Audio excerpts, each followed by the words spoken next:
তফসির কোরআন মাহফিলের মধ্যমণি ইসলামী জনতার বলিষ্ঠ কণ্ঠস্বর বিশ্ব বরেণ্য মুফাসসিরে কোরআন বিশিষ্ট পার্লামেন্টারিয়ান হযরতুল আল্লামা আলহাজ মাওলানা দেলাওয়ার হোসেন সাঈদী এমপি আলহাজ মাওলানা দেলাওয়ার হোসেন সাঈদী এমপি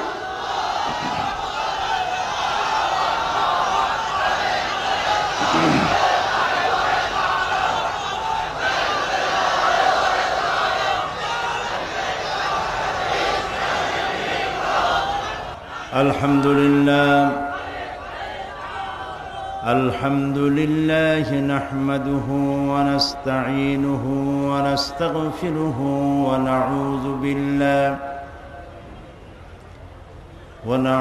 بالله من شرور أنفسنا ومن سيئات أعمالنا من يهد الله فلا مضل له ومن يضلل فلا هادي له ونشهد أن لا إله إلا الله وحده لا شريك له ونشهد أن سيدنا وحبيبنا ومولانا محمدا عبده ورسوله الذي أرسله بالحق بشيرا ونذيرا وداعيا إلى الله بإذنه وسراجا منيرا فقد قال الله تعالى في كلامه المجيد وفرقانه الحميد أعوذ بالله من الشيطان الرجيم بسم الله الرحمن الرحيم إن الله وملائكته يصلون على النبي يا أيها الذين آمنوا صلوا عليه وسلموا تسليما اللهم صل على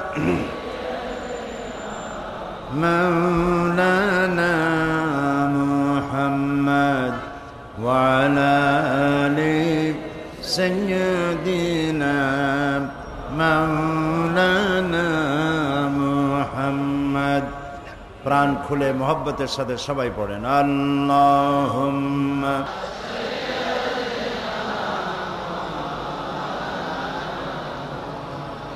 وعلى آل سيدنا مولانا محمد بلغ العلا بكماله كشف الدجى بجماله حسنت جميع خصاله صلوا عليه होना ये फूल तो बुलबुल का तरन्नुम भी न हो चिमने दहर में कलियों का तबस्सुम भी न हो बलगल उला बिकमालिही कशफद दुजा बिजमालिही हसनत जमीअ खसालिही सल्लु अलैहि नसीमा जानबे बतहा गुजर कुन ज़हवालम मोहम्मद रा खबर कुन बलागल उला बिकमालिही कशफद दुजा बिजमालिही حسنت جميع خصاله صلوا عليه وآله اللهم آمين ربنا ظلمنا أنفسنا وإن لم تغفر لنا وترحمنا لنكونن من الخاسرين আয় আল্লাহ তাআলা চট্টগ্রাম সমাজ কল্যাণ পরিষদ কর্তৃক আয়োজিত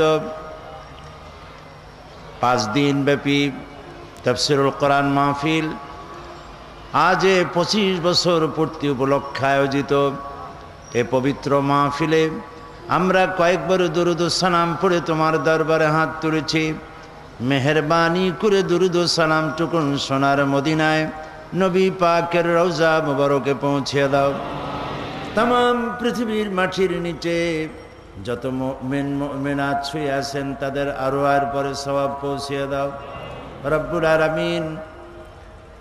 এই মাহফিলে যারা এসেছেন আর আয়োজন যারা করেছেন, কিয়ামতের দিন মুসিবতের সময় আল্লাহ তাআলা এই কোরআন আমাদের জন্য সুপারিশকারী বানায় দিও রব্বুল আলামিন। এই মাহফিলের উদ্যোক্তা যারা তারা চেষ্টা করেছে, পরিশ্রম করেছেন, কামিয়াব করে দেওয়ার মালিক তুমি আল্লাহ। তুমি দয়া করে 5 দিনের এই মাহফিলকে তুমি সম্পূর্ণ সুন্দরভাবে আল্লাহ তুমি কামিয়াব করে দিও রব্বুল আলামিন। আকাশকে ভালো রেখো, মেঘ বৃষ্টি থেকে হেফাজত করো, দেশের চতুর্দিক থেকে মানুষের যাতায়াতের ব্যবস্থা আসান করে দিও। যাদেরকে দাওয়াত দেওয়া হয়েছে, যারা কথা বলবেন রব্বুল আলামিন, তোমার পক্ষ থেকে মানুষ হেদায়েত পেতে পারে এমন কথা বলার তৌফিক আমাদেরকে দান করে দিও। যারা শুনতে এসেছেন মনোযোগ সহকারে শুনে বাস্তব জীবনে আমল করার তৌফিক দান করে দিও ইয়া রব। करम तू अगर करे वो बात दे जुबां को जो दिल पर असर करे। रब्बना तक़ब्बल मिन्ना इन्नका अंतस समीउल अलीम व तुब अलैना इन्नका अंतत तव्वाबुर रहीम। सुब्हान रब्बिका रब्बिल इज्जति अम्मा यसिफून व सलामुन अलल मुरसलीन वल्हम्दुलिल्लाहि रब्बिल आलामीन। সম্মানিত সভাপতি, বন্ধুবর, আল্লামা হযরত মাওলানা শামসুদ্দিন সাহেব মাদ্দুজুল্লুহুল আলী, আজকের এই পবিত্র মাহফিলের রৌনক বখশ মেহমান আজিম বাইতুল শরফের হযরত পীর সাহেব হযরতুল আল্লাম শাহ কুতুবউদ্দিন সাহেব আতালাল্লাহু উমরাহু ওয়া বারাকাল্লাহু ফি হায়াতি, হযরত উলামায়ে কেরাম, বাংলাদেশের বিভিন্ন জেলা থেকে আগত, পার্শ্ববর্তী দেশ থেকে আগত সম্মানিত ভাইয়েরা, পর্দার আড়ালের মা এবং বোনেরা, সুপ্রিয় সাংবাদিক বৃন্দ, আসসালামু আলাইকুম ওয়া রাহমাতুল্লাহি তাআলা ওয়া বারাকাতুহু। আমরা আল্লাহ সুবহানাহু ওয়া তাআলার দরবারে লাখো কোটি সুজুদ পেশ করছি, শুকর আদায় করছি, যিনি সেই চট্টগ্রামের মিউনিসিপ্যাল হাই স্কুল ময়দান থেকে শুরু করে কলেজিয়েট হাই স্কুল ময়দান থেকে প্যারেড ময়দান পর্যন্ত হাঁটি হাঁটি পা পা করে তাফসীরুল কোরআন মাহফিলকে 25 বছর এর ভরা যুবকে পরিণত করেছেন। 25 বছর পূর্তি উপলক্ষে আয়োজিত আজকের এই মাহফিলে যে আল্লাহ তাআলা আমাদেরকে উপস্থিত হবার তৌফিক দিয়েছেন, তার দরবারে শুকরগুজার হচ্ছি। আমরা সবাই পড়ছি আলহামদুলিল্লাহ, রব্বানা লাকাল হামদ হামদান কাসীরান তাইয়্যিবান মুবারাকান ফীহি ইয়া রাব্বি লাকাল হামদু কামা ইয়ানবাগি লিজালালি ওয়াজহিকা ওয়া আযীমি সুলতানিকা। আমরা আল্লাহ তাআলার শুকরিয়া আদায় করে নিলাম। চট্টগ্রাম সমাজ কল্যাণ পরিষদের যত কাজ তারা করেছেন, তাদের কাজের মধ্যে শ্রেষ্ঠ কাজ এই তাফসীরুল কোরআন মাহফিল। আমরা বলি আলহামদুলিল্লাহ। এই মাহফিল আজ 25 বছর পূর্ণ হলো। মহাকালের তুলনায় 25 বছর কিছুই না, কয়েক সেকেন্ড মাত্র, সেকেন্ডও পড়ে না। মহাকালের সময়ের তুলনায় সেকেন্ডের মধ্যেও পড়ে না। 25 বছর কিছুই না, কিন্তু আমাদের জীবনের জন্য 25 বছর অনেক বড় কথা। একটি একটি বছর করে 25টি বছর পার করেছি। এখানে আমরা এসেছি, কোরআনের কথা আমরা বলেছি। আল্লাহ যাদের দিয়ে বলাইছেন তারা বলেছেন, আর যাদের শোনার তৌফিক দিয়েছেন তারা শুনেছেন। আজকে 25 বছর পূর্তি উপলক্ষে আয়োজিত এই মাহফিলে সর্বপ্রথম আমি স্মরণ করি সেই সব বুজুর্গানদের কথা যারা এই মাহফিলকে চাঁদের মতো, তারকার মতো করে উজ্জ্বল করে রাখতেন। বাইতুল শরীফের পীর হযরত মাওলানা শাহ আব্দুল জব্বার সাহেব, আল্লাহ তাআলা তাকে জান্নাতুল ফিরদাউসের মেহমান বানিয়ে নিন। গারাঙ্গিয়ার পীর সাহেব, এরপরে হযরত মাওলানা সিদ্দিক আজাদ সাহেব, মাওলানা আব্দুল লতিফ সাহেব, এরকম নাম জানা নাম অজানা অনেক ওলামায়ে কেরাম এই মঞ্চ সৌন্দর্য বৃদ্ধি করেছেন। তার মধ্যে আরো উল্লেখযোগ্য ছিলেন হযরত মাওলানা আব্দুল আহাদ আল মাদানী আওলাদে রাসূল। আল্লাহ তাআলা তাদের সকলকে জান্নাতের মেহমান বানিয়ে নিন। এবং এই 25 বছরের ভিতরে যারা এই মাহফিলে শরীক হয়েছিলেন শ্রোতা হিসেবে, টাকা দিয়ে, পয়সা দিয়ে, বিভিন্নভাবে বুদ্ধি দিয়ে, পরামর্শ দিয়ে, তাদের মধ্যে যারা আজকে বেঁচে নাই, আল্লাহ তাআলা তাদেরকেও ক্ষমা করে দিন। এবং এই তাফসীরের মাহফিলে আসতে গিয়ে যাতায়াতের পথে যারা আহত হয়েছেন, নিহত হয়েছেন, আল্লাহ তাআলা তাদের প্রতিও রহম করুন। এ মাহফিলের আয়োজকদের জন্যে সমাজ কল্যাণ পরিষদকে আমি আমার নিজের পক্ষ থেকে এবং মাহফিলের পক্ষ থেকে আন্তরিক মোবারকবাদ জানাই, ধন্যবাদ জানাই যে আল্লাহ তাআলা এই বিশাল তাফসীরুল কোরআন মাহফিলের আয়োজন করার তৌফিক তাদেরকে এনায়েত করেছেন। এ মাহফিলে বিদেশিরা এসে তো একথা বলেছেন, মিশরের, কুয়েতের, কাতারের, মালয়েশিয়ার, ইন্দোনেশিয়ার, সৌদি আরবিয়ার বড় বড় আলেমরা এই মঞ্চে দাঁড়িয়ে বলেছেন পৃথিবীতে কোরআনে কারীমের তাফসীরের এত বড় মাহফিল আর কোথাও হয় না।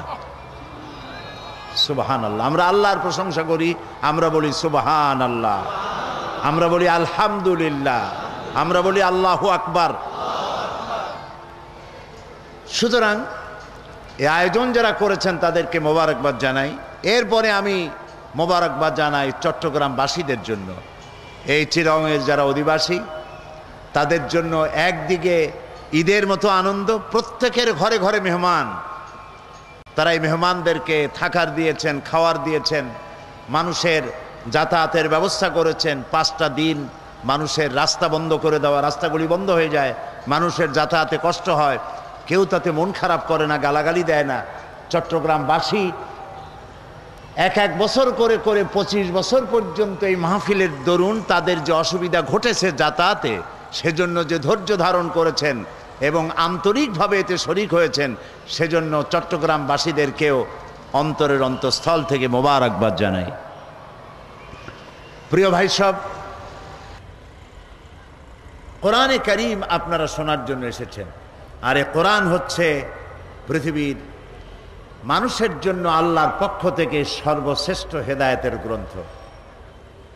আল্লাহ তাআলা এই মানুষের প্রতি যত দয়া করেছেন সব থেকে বড় দয়া করেছেন কোরআন দিয়া। তাও আমরা সুবহানাল্লাহ বলবো না। মানুষের চোখ দিয়েছেন, মুখ দিয়েছেন, কান দিয়েছেন, নাক দিয়েছেন, চলার ব্যবস্থা করেছেন, আকাশ থেকে বৃষ্টি দিয়েছেন, জমিন ভিজাইয়া ফসল উৎপাদন করে দিয়েছেন, খাবার দিয়েছেন, পরার দিয়েছেন, যৌবন দিয়েছেন, বিয়ে দিয়েছেন, বাচ্চা হয়েছে, ক্ষমতা দিয়েছেন। যা করেছেন আল্লাহ তাআলা এই পৃথিবীর মানুষের জন্য, তার মধ্যে সর্বশ্রেষ্ঠ দয়া যেটা করেছেন তার নাম কোরআন শরীফ দিয়ে দয়া করেছেন বেশি। কোরআনে কারীমের সূরা আর রহমান দেখুন, পড়েন আমার সাথে। আউযু বিল্লাহি মিনাশ শাইতানির রাজীম। বিসমিল্লাহির রাহমানির রাহিম। الرحمن علم القرآن خلق الإنسان علمه البيان الشمس والقمر بحسبان والنجم والشجر يسجدان والسماء رفعها ووضع الميزان ألا تطغوا في الميزان وأقيموا الوزن بالقسط ولا تخسروا الميزان والأرض وضعها للأنام فيها فاكهة والنخل ذات الأكمام والحب ذو العصف والريحان فبأي آلاء ربكما تكذبان صدق الله العظيم। সূরা আর রহমান, এখানে আল্লাহ তাআলা বলতে পারতেন আর রাজ্জাকু আল্লামাল কোরআন, এই কোরআন তিনি নাজিল করেছেন যিনি রিজিক দাতা, অথবা আল্লাহ তাআলা তার যে কোনো সিফাতি নাম এখানে ব্যবহার করতে পারতেন। তা না করে তিনি বলেছেন আর রহমান আল্লামাল কোরআন।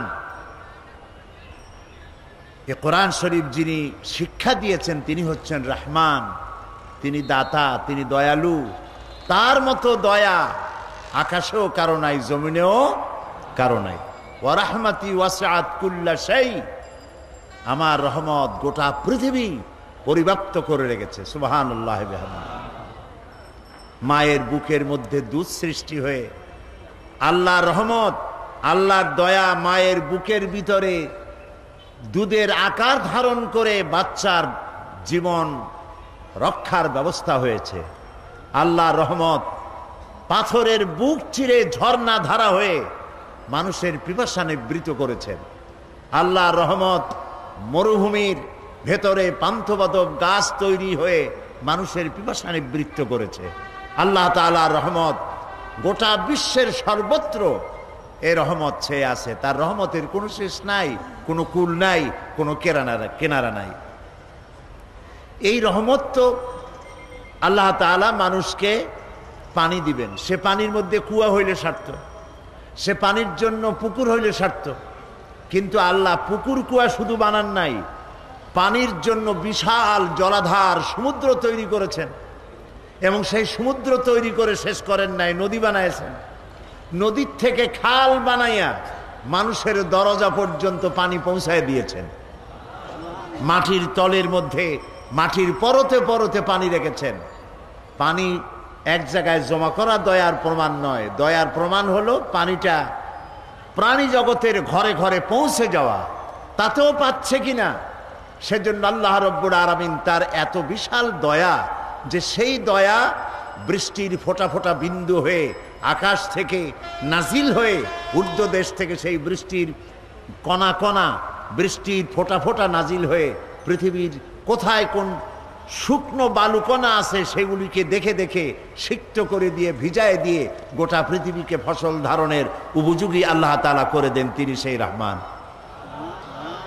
এই যে দয়া আল্লাহ তাআলা করেছেন, তার দয়ার মধ্যে শ্রেষ্ঠ দয়া হচ্ছে যে তিনি কোরআন দিয়েছেন। সুবহানাল্লাহ, এর থেকে বড় দয়া আর কিছু হতে পারে না। মহাগ্রন্থ আল কোরআন মানুষের সৌভাগ্যের চাবিকাঠি। এ কোরআন এসেছে মানুষের সৌভাগ্য করে দেওয়ার জন্য, ভাগ্যাহত করার জন্য কোরআন আসে নাই। আল্লাহ রাব্বুল আলামিন কোরআনে কারীমের মধ্যে বলেছেন, তাহা মা আনজালনা আলাইকাল কুরআনা লিতাশকা। আল্লাহ তাআলা বলেন, নবী হে, এই কোরআন আপনার প্রতি এই জন্য অবতীর্ণ করা হয় নাই যে কোরআনের কারণে আপনি ভাগ্যাহত হবেন। কোরআন আপনাকে ভাগ্য বিপর্জিত করবে, ভাগ্য বিপর্যস্ত করবে। কোরআন এর কারণে আপনি হতভাগ্য হবেন, এই জন্য কোরআন আসে নাই। কোরআন এসেছে, কোরআন যাদের কাছে থাকবে তারা হবে পৃথিবীর শ্রেষ্ঠ সৌভাগ্যবান জাতি। আমরা লক্ষ্য করে দেখতে পাই, ইতিহাস সাক্ষী, 610 খ্রিস্টাব্দে কোরআন নাজিলের সূচনা লগ্ন, কোরআন নাজিলের সূচনা লগ্ন 610 খ্রিস্টাব্দ থেকে। সেই সময় অবহেলিত কুসংস্কারাচ্ছন্ন জাতিকে দুনিয়ার সেরা জাতিতে পরিণত করেছে এই কোরআন শরীফ। যারা ছিল চোর, যারা ছিল ডাকাত, যারা ছিল নারীর ইজ্জত সম্ভ্রম হরণকারী, তারা হয়ে গিয়েছিল নারীর সতীত্বের হেফাজতকারী, মানুষের ধন এবং সম্পদের হেফাজতকারী হয়েছিল এই কোরআনের কারণে। এ হচ্ছে সেই কোরআন যে কোরআনের কারণে যারা ছাগল চড়াইতো, যারা মেষ পালন করত, তাদেরকে আল্লাহ তাআলা এশিয়া আফ্রিকার বাদশা বানায় দিলেন। তাদের দখলে গোটা এশিয়া, ইউরোপ, আফ্রিকার শাসক আল্লাহ তাদের বানায় দিলেন। যেসব বেদুইনরা খাওয়া জানতো না, পরা জানতো না, ভদ্রতা জানতো না, কুসংস্কারান্য ছিল, তাদের সুপ্ত প্রতিভাকে জাগ্রত করে কোরআন তাদেরকে বিচারপতি বানালো, সেনাপ্রধান বানালো, তাদেরকে রাষ্ট্রদূত বানালো, তাদেরকে পৃথিবীর শ্রেষ্ঠ মানুষে পরিণত করে দিল। এই কোরআন ব্যক্তিকে সেরা ব্যক্তি বানায়, সমাজকে সেরা সমাজ বানায়, রাষ্ট্রকে শ্রেষ্ঠ রাষ্ট্র বানায়। এই কোরআনই তো হযরত ওমর রাদিয়াল্লাহু তাআলা আনহুর মতো মানুষকে, যিনি রাসূলুল্লাহকে হত্যা করতে এসেছিলেন, কতটা জাহিল হলে পরে একজন মানুষ আল্লাহর নবী হত্যা করতে আসতে পারে, সেই মানুষটাকে এই কোরআন কোথায় নিয়ে গেল? নবী করিম সাল্লাল্লাহু আলাইহি ওয়াসাল্লাম তিনি বলেছেন, লা নবিয়্যা বাদি ওয়ালা রাসূলা, আমার পরে নবীও আসবে না, রসুলও আসবে না, কিন্তু আমার পরে যদি নবী কেউ হতো তাহলে অবশ্যই ওমর নবী হয়ে যেতেন। সুবহানাল্লাহি ওয়া বিহামদিহি। এই মানুষগুলিকে এই শ্রেষ্ঠ পর্যায়ে, শ্রেষ্ঠ জাতি, শ্রেষ্ঠ সমাজে পরিণত করেছিল কোরআন। এই কোরআন শুধু নেকি লাভের জন্য, তেলাওয়াতের জন্য আসে নাই, যেটা আমরা করে থাকি। আমাদের দেশে মানুষেরা কোরআনে কারীমকে শুধুমাত্র সওয়াবের নিয়তে কোরআন শরীফ খতমের প্রতিযোগিতা করে। রমজান মোবারকে ছেলে, পুত্রবধূ, নাতি পুতি সবাই মিলে কোরআন শরীফ খতমের প্রতিযোগিতা করে এবং এই নিয়ে কথাবার্তা হয় যে আমার পুত্রবধূ 3 খতম পড়েছে, আমার ছেলে 5 খতম, বউ 10 খতম, আমিও খতম দিতে দিতে নিজেও খতম। এই যে কোরআন শরীফ খতম করলো, আচ্ছা করেন, কোরআন শরীফ পড়েন, আপনি পড়তে তো, তেলাওয়াত করতে তো কোনো নিষেধ নাই, তেলাওয়াত তো করবই, কিন্তু শুধু তেলাওয়াতের জন্য তো কোরআন নাজিল হয় নাই। আমরা কি কথা বুঝতেছি? শুধু তেলাওয়াতের জন্য কোরআন নাজিল হয় নাই। কোরআন শরীফ তেলাওয়াত করতে হবে, কোরআন শরীফ বুঝতে হবে, কোরআন শরীফ আমল করতে হবে। এই জন্য কোন সাহাবীর সূরা বাকারার মতো একটা সূরা সম্পূর্ণ তেলাওয়াত করতে 2 বছর 3 বছর 4 বছর সময় লেগে গিয়েছে। কেন লেগেছে? এত দেরি হয়েছে কেন? এই জন্য দেরি হয়েছে, তারা এক একটি আয়াত তেলাওয়াত করতেন, বুঝতেন, আর বাস্তব জীবনে তা আমল করতেন, তারপরে আর একটা তেলাওয়াত করতেন। এই জন্য সাহাবায়ে কেরাম যখন জমিনের উপর থেকে হেঁটে যেতেন তখন মনে হতো যেন জীবন্ত কোরআন হেঁটে যাচ্ছে। আজকে আমাদের দেখলে কি তা মনে হয়? বলেন, আজকে আমাদের দেখলে কি তা মনে হয়? আমাদের দেখলে তা মনে হয় না। আপনারা ইউসুফ ইসলামের নাম শুনেছেন, ইউরোপের পপ সিঙ্গার, মেগা স্টার বলা হয় তাকে। চট্টগ্রামেও আসছিলেন। ও, হযরত মাওলানা শামসুদ্দিন সাহেব বলছেন তিনি চিটাগং এসেছিলেন এবং সমাজ কল্যাণের পক্ষ থেকে তাকে সম্বর্ধনা দেওয়া হয়েছিল। তার নাম ছিল ক্যাটস স্টিভেন্স। তিনি ইসলাম কবুল করলেন, মুসলমান হয়ে গেলেন। আমি একসঙ্গে কয়েকটি প্রোগ্রাম তার সাথে আমার হয়েছে। একবার তিনি লন্ডনে এক জায়গায় বক্তৃতায় বললেন, তিনি বহু বছর আগে মুসলমান হয়েছেন এবং ইসলামের জন্য যথেষ্ট খেদমত তিনি করছেন। একদিন তিনি বক্তৃতা করতে গিয়ে বললেন যে আমি খ্রিস্টান থাকাকালীন অবস্থায় কোরআন পড়েছি, কোরআন বুঝেছি, হাদিস পড়েছি, হাদিস বুঝেছি, কোরআন হাদিস পড়ে আর বুঝে ইসলাম কবুল করেছি। কিন্তু এখন আমি চিন্তা করি যে কোরআন হাদিস পড়ার আগে, বোঝার আগে আমি যদি এই মুসলমানদেরকে দেখতাম, তাদের আচরণগুলি আমি জানতাম, তাহলে ইসলাম কবুল করা বোধহয় আমার পক্ষে সম্ভব হতো না। তাও আপনারা সুবহানাল্লাহ কইলেন নাকি? আরে ভাই, এতে তো ইন্না লিল্লাহ পড়া উচিত।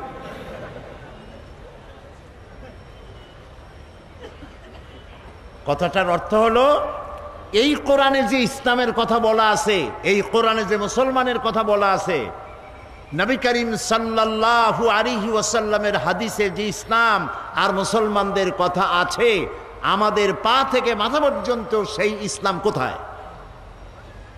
এবার কি বলছেন কথা?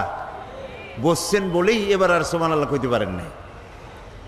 সেই ইসলাম আমাদের মধ্যে আজ আর নাই, খুব কম আছে। সিরাতে সুরতে মুসলমানের মতো আসি, কিন্তু আমলে, আখলাকে, লেনদেনে, দিয়ানাতদারিতে, আমানতদারিতে, ব্যবসায় বাণিজ্যে মুসলমানের যে চরিত্র হওয়া উচিত ছিল, সেই চরিত্র আমাদের মধ্যে আজ অনুপস্থিত। এ কথা বলতে কি লজ্জা হয় না ঠিক বলছি বলেন? এটা সত্য কি না? সেই জন্য একসময় তো এমন ছিল, পৃথিবীতে আমরা সংখ্যায় ছিলাম কম, মাত্র 1 গ্লাস পানি 6 জন 7 জনে 8 জন 10 জনে ঠোঁট ভিজাইয়া, জিহ্বাটাকে ভিজাইছে, কণ্ঠটা ভিজাইছে। একটা খেজুরকে 8-10 জনে ভাগ করে খেয়েছে, ছিঁড়ে ছিঁড়ে একটু একটু জিহ্বায় দিয়া, একটু পানি মুখে দিয়ে রোম, শাম, পারস্য বিজয় করেছে আমার পূর্বপুরুষেরা। এইবার সুবহানাল্লাহ বলতে পারেন? সেই মুসলমানের সংখ্যা এখন 130 কোটি, কেউ বলে 150 কোটি। যেটা কই আপনি আনন্দ পান। 130 কোটি পাথরের টুকরা এক জায়গায় করলে তাও একটা বড় পাহাড় হয়, শক্তি হয় তার। সেই শক্তি দিয়ে একটা কোনো কিছুর মোকাবেলা করা যায়। 130 কোটি সমুদ্রের ঢেউ যদি একটার পর একটা আসে, উপকূল ভেঙে চুরে চুরমার করে দেওয়া যায়। কিন্তু 130 কোটি মুসলমান আজ 130 কোটি মুরগির ডিমের মতো হয়ে গেছে।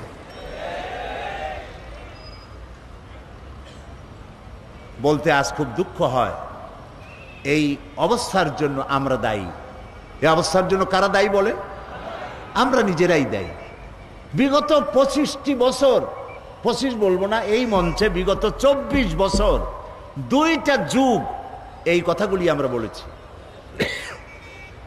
আমরা কথা বলতে পিছপা হই নাই, সত্য কথা বলেছি। বিশ্ব মানবতার বিরুদ্ধে পরিচালিত নির্যাতন এবং জুলমের বিরুদ্ধে আমরা কথা বলেছি। দেশের ব্যাপারেও বলেছি, বিদেশের ব্যাপারেও বলেছি। তাতে কারো কোনো রক্তচক্ষুকে আমরা পরোয়া করি নাই। এটা সত্য কিনা? আজও পরোয়া করি না। আমরা কথা বলবই।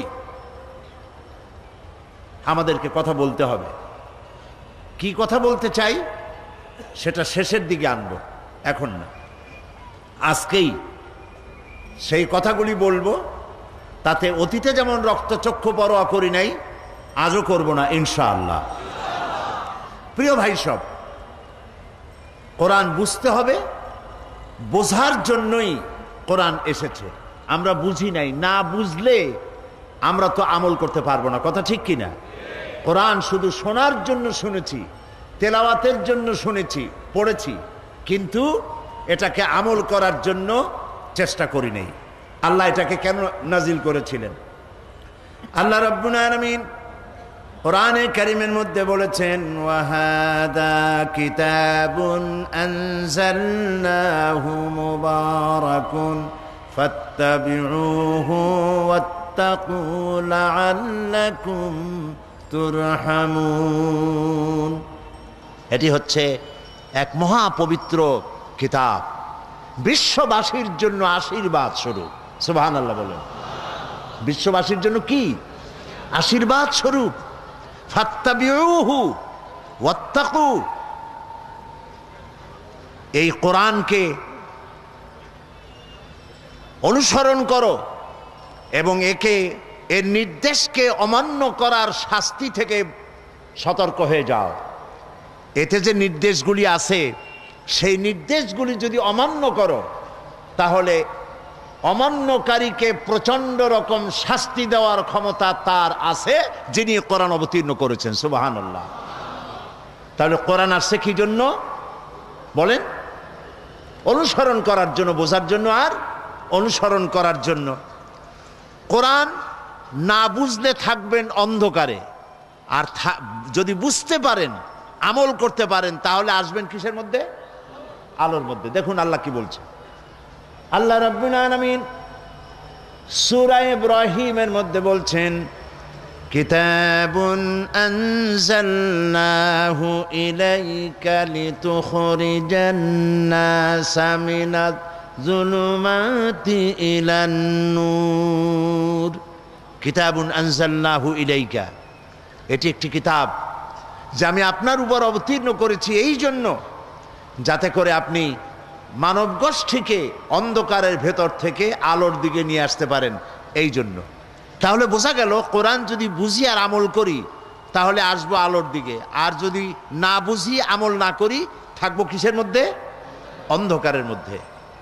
আল্লাহ রাব্বুল আলামিন আরো বলেন, হুয়াল্লাযী ইউনাজ্জিলু আলা আবদিহি আয়াতিম বায়্যিনাতিন লিইখরিজাকুম মিনাজ যুলুমাতি ইলান নূর। তিনি হচ্ছেন আল্লাহ তাআলা, তিনি সেই মহান সত্তা যিনি এই কিতাবকে অবতীর্ণ করেছেন তার বান্দার উপরে। কে সেই বান্দা? মুহাম্মদ রাসূলুল্লাহ সাল্লাল্লাহু আলাইহি ওয়াসাল্লাম। তিনি সুস্পষ্ট আয়াত কোরআন তিনি নাজিল করেছেন এই জন্য, যাতে করে তিনি মানব গোষ্ঠীকে অন্ধকারের ভেতর থেকে আলোর দিকে নিয়ে আসতে পারেন। আর অন্ধকার মানেই হচ্ছে, এখানে যে অন্ধকার বলা হয়েছে জুলুমাত, এটা রাতের অন্ধকার নয়। এই জুলুমাত, অন্ধকার হচ্ছে মানব রচিত মতবাদ। মানব রচিত মতবাদগুলি মানুষেরা মানুষকে পরিচালনার জন্যে যত মত এবং পথ তৈরি করেছে, তার সবগুলি হলো অন্ধকার। বলেন সবগুলি কি? অন্ধকার। যেমন কমিউনিজম, সোশ্যালিজম, ন্যাশনালিজম, সেকুলারিজম, এই যত ইজম আছে, যত মতবাদ আছে, পুঁজিবাদ, জাতীয়তাবাদ, সমাজবাদ, তারপরে ধর্মনিরপেক্ষ মতবাদ, এই যত মতবাদ মানুষে তৈরি করেছে, সকল মতবাদের পরিণতি হলো বরবাদ। এ সবগুলির পরিণতি বরবাদ। আর ইসলাম এর পরিণতি হচ্ছে আবাদ। ইসলাম এটি হচ্ছে আল্লাহর তৈরি করা, এটার নাম হচ্ছে নূর, এটার নাম আলো। আর মানুষ যেগুলি বানিয়েছে এগুলি হচ্ছে সব অন্ধকার। কারণ মানুষ যা তৈরি করে এর মধ্যে ভুল থাকে। বলেন থাকে কিনা? থাকে কিনা? এই কোরআন কে তৈরি করেছেন? সবাই বলেন আল্লাহ তাআলা তৈরি করেছেন। এই কোরআন তার সৃষ্ট, এটা তার বাণী। এটা তার কথা, এটা তার বক্তব্য, এটা তার জ্ঞান। আর মানুষ যা তৈরি করে তার সব নিজের জ্ঞান। আমাদের দেশে সংবিধান আছে, কনস্টিটিউশন আছে। আমাদের দেশের কনস্টিটিউশন সহ পৃথিবীতে যত সংবিধান আছে সমস্ত সংবিধানগুলি আল্লাহর তৈরি না মানুষের তৈরি? সবাই বলেন মানুষের তৈরি। আর মানুষের তৈরি বলেই প্রত্যেক বছর এতে অ্যামেন্ডমেন্ট করতে হয়, সংযোজন, বিয়োজন, সংশোধন, পরিবর্তন, পরিবর্ধন এগুলি করা লাগে, ঠিক কিনা বলেন? আমাদের দেশের সংবিধানে করা লাগে নাই নাকি? লাগছে কিনা? সব দেশে লাগে, শুধু আমার দেশে না, সব দেশে লাগে। এবার বলেন তো কোরআন শরীফের মধ্যে কোরআনের বয়স কত? 1400 বছর বা 1500 বছর আপনি বলতে পারেন।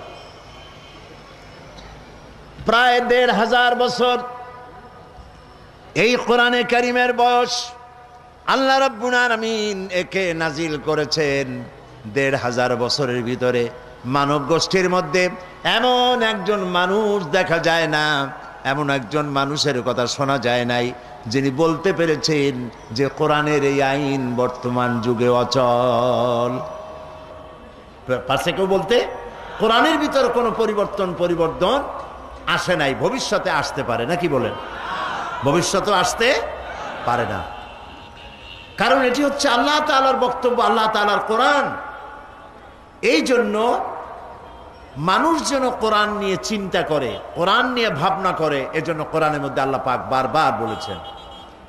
আল্লাহ রাব্বুল আলামিন কোরআনে কারীমের মধ্যে বলেছেন, আফালা ইয়াতাদাব্বারুনাল কুরআনা ওয়ালাউ কানা মিন ইনদি গায়রিল্লাহি লাওয়াজাদু ফীহি ইখতিলাফান কাসীরা। আফালা ইয়াতাদাব্বারুনাল কুরআন, এরা কি কোরআন নিয়ে চিন্তা ভাবনা করে না? কোরআন নিয়ে কোনো গবেষণা করে না? ওয়ালাউ কানা মিন ইনদি গায়রিল্লাহ, যদি এটা আল্লাহ ছাড়া অন্য কারো কাছ থেকে আসতো, লাওয়াজাদু ফীহি ইখতিলাফান কাসীরা, তাহলে এর মধ্যে তোমরা অনেক অসঙ্গতিপূর্ণ বক্তব্য পেতে, একটার সাথে আরেকটার কথার মিল হতো না। কিন্তু কোরআনের মধ্যে প্রত্যেকটি বক্তব্যের সামঞ্জস্যপূর্ণ, সঙ্গতিপূর্ণ, কোনো অসঙ্গতি কোরআনের মধ্যে নাই। তোমরা কি এগুলি চিন্তা করো না, বিবেচনা করো না? তোমাদের কি আকল নাই, জ্ঞান নাই? আফালা তুবসিরুন, আফালা তাসমাউন, আফালা তাআকিলুন, তোমরা কি দেখতে পাও না? তোমরা কি শুনতে পাও না? তোমাদের কি জ্ঞান নাই, আকল নাই? আল্লাহ তাআলা বারবার বলছেন এটা দেখো, কোরআন সম্পর্কে চিন্তা করো, ভাবনা করো, গবেষণা করো। কোরআন শরীফের মধ্যে আল্লাহ তাআলা বলছেন, কিতাবুন আনজালনাহু ইলাইকা মুবারাকুন লিয়াদাব্বারু আয়াতিহি ওয়া লিয়াতাযাক্কারা উলুল আলবাব। এটি একটি কিতাব, আমি একে নাজিল করেছি, এটাকে আমি অবতীর্ণ করেছি, এটি একটি আশীর্বাদ, এটি একটি রহমত গোটা বিশ্ববাসীর জন্য। এই আয়াতগুলি সম্পর্কে তোমাদের চিন্তা ভাবনা করা উচিত, গবেষণা করা উচিত। আল্লাহ রাব্বুল আলামিন বলেন, আফালা ইয়াতাদাব্বারুনাল কুরআনা আম আলা কুলুবিন আকফালুহা, তারা কি এই কোরআন নিয়ে কোনো চিন্তা ভাবনা করে না, নাকি তাদের কলবের মধ্যে তালা লেগে গেছে? তাদের অন্তঃকরণ কি তালা লেগে গেছে? তারা কোরআন নিয়ে চিন্তা ভাবনা করে না কেন?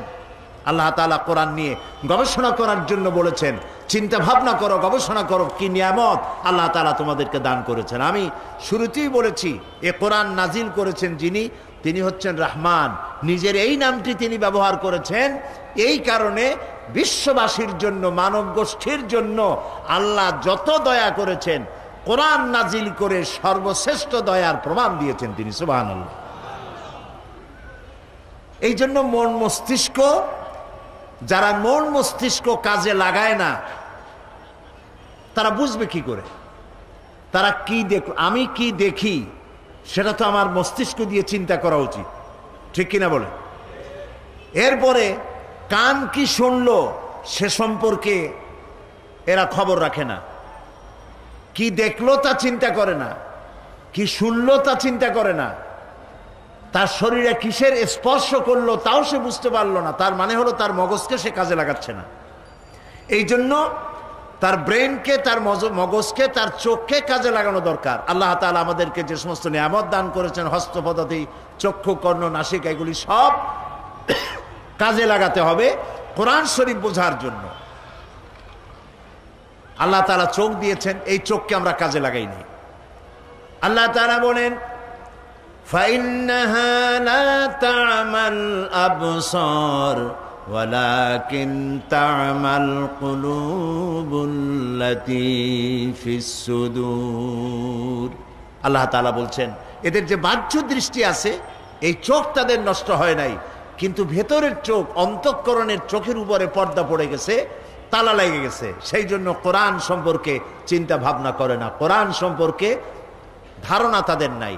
কোরআনকে তাবিজের কিতাব মনে করা হয়, কোরআনকে তদবিরের কিতাব মনে করা হয়, কোরআনকে শুধু তেলাওয়াতের কিতাব বলা হয়, অথচ এই কোরআন শরীফ একটি জাতি গঠন করেছিল। সুবহানাল্লাহ ওয়া বিহামদিহি।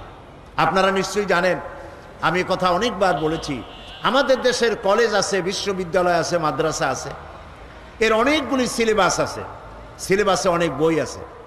এই সিলেবাসের হাজারো বই দিয়ে, সিলেবাসের অনেকগুলি বই দিয়ে মানুষেরা যে পরীক্ষা দিল অনেক সাবজেক্টের উপরে, তা দিয়ে কি তৈরি হলো? কলেজ বিশ্ববিদ্যালয়গুলি আমাদেরকে কি উপহার দিল? এবার দেখেন, নবী করিম সাল্লাল্লাহু আলাইহি ওয়াসাল্লাম তারও একটা বিশ্ববিদ্যালয় ছিল। আমি আমার ভাষায় বলি, সেই বিশ্ববিদ্যালয়ের নাম হলো আল হেরা ইউনিভার্সিটি। সেই আল হেরা ইউনিভার্সিটির চ্যান্সেলর যদি হন আল্লাহ রাব্বুল আলামিন, তাহলে এর ভাইস চ্যান্সেলর ছিলেন মুহাম্মদুর রাসূলুল্লাহ সাল্লাল্লাহু আলাইহি ওয়াসাল্লাম। আর ছাত্র দেখেন, এই বিশ্ববিদ্যালয় থেকে ছাত্র তৈরি হলেন আবু বকর, ওমর, ওসমান, আলী, আবু ওবায়দা ইবনুল জাররাহ, জুবাইর ইবনুল আওয়াম, আব্দুর রহমান বিন আউফ, আবু মুসা আশআরী রিদওয়ানুল্লাহ তাআলা আলাইহিম আজমাইন। এই যে লোক তৈরি হলো, তামাম পৃথিবীর সমস্ত বিশ্ববিদ্যালয়গুলি একত্রিত হয়ে যদি প্রচেষ্টা করে, একজন ওমর তারা কি বানাতে পারবে? একজন ওমর বানানো কি সম্ভব? কখনো সম্ভব না, যেহেতু এটা আল্লাহর কালাম দিয়ে তৈরি হয়েছিল।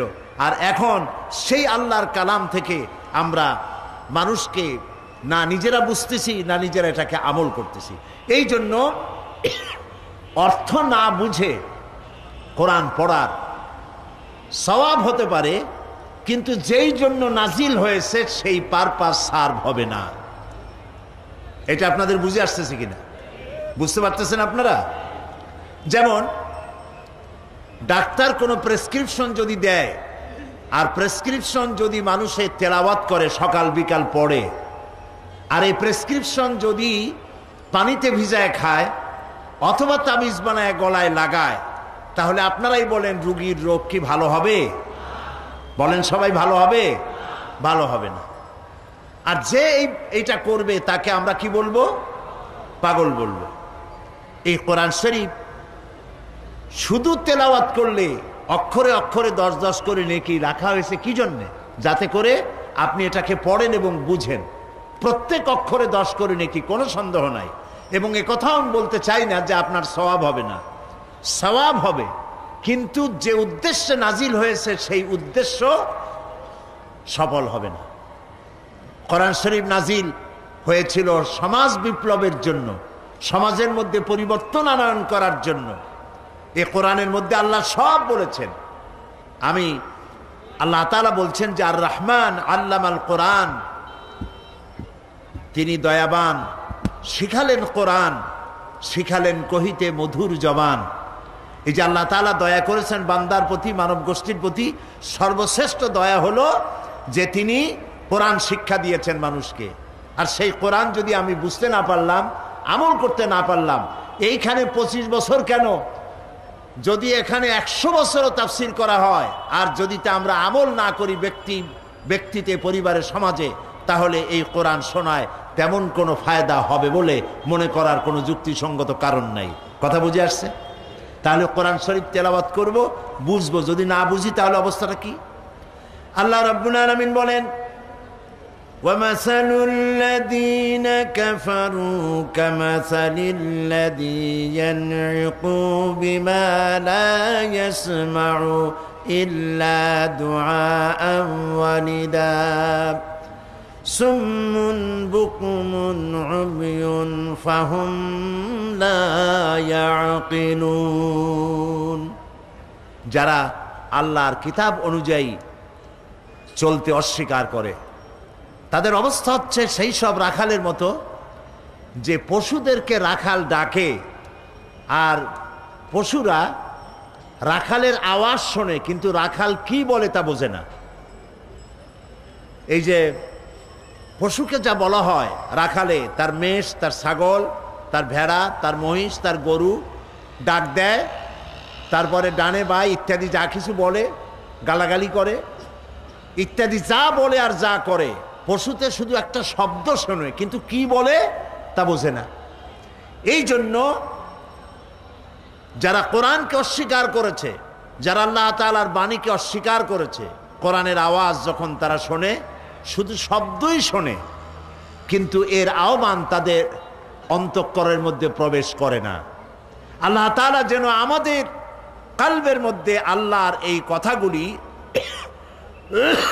বোঝার তৌফিক যেন আল্লাহ আমাদেরকে দান করেন, আমরা বলি আমিন। কথাগুলি বুঝতে হবে। কোরআন আল্লাহ ইচ্ছে করলে তো একবারই 23 পারা কি বলে 30 পারা নাজিল করে দিতে পারতেন না?